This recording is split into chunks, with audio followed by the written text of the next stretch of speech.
Hello and welcome to this little video that I like to refer to as Lines in Quick Review.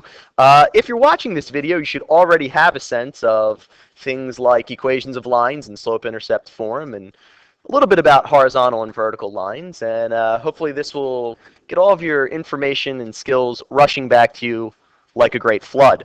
So Lines in Quick Review. There are three types of lines as an overview.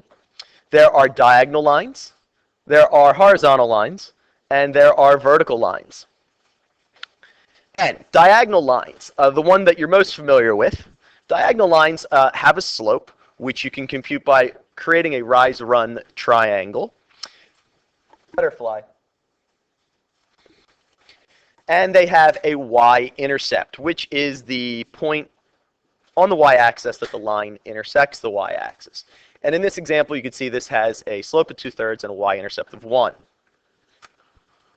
When we know both of these, we can write an equation using y equals mx plus b, which is synonymous with slope-intercept form.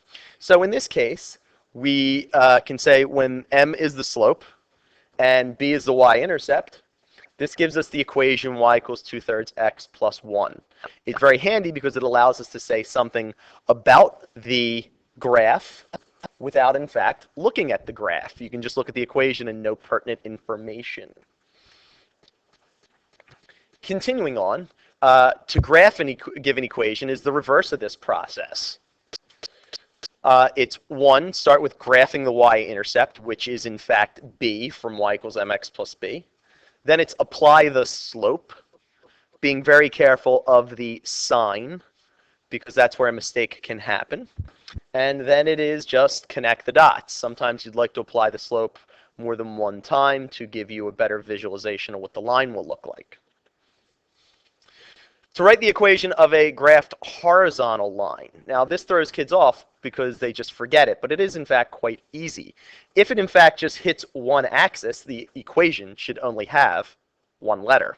So here where we see that it hits the y-axis, we note the number where it crosses the y-axis, and then we simply write y equals that number, which in this case is y equals 3.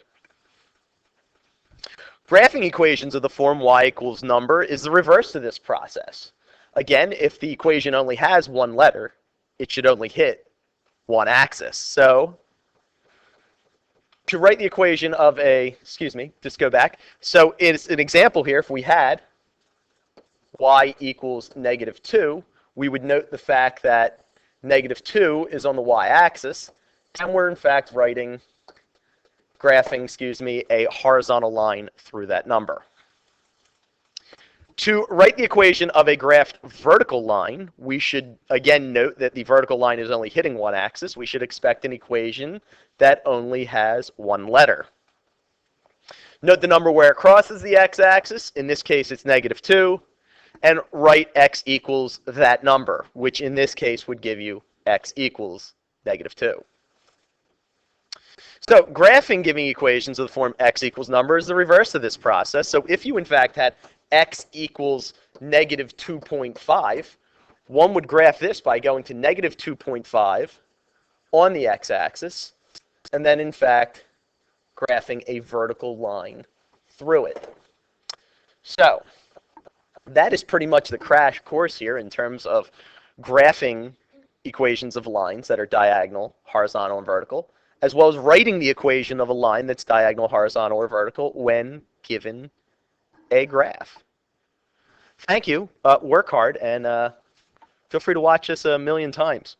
It'll really make the whole thing stick.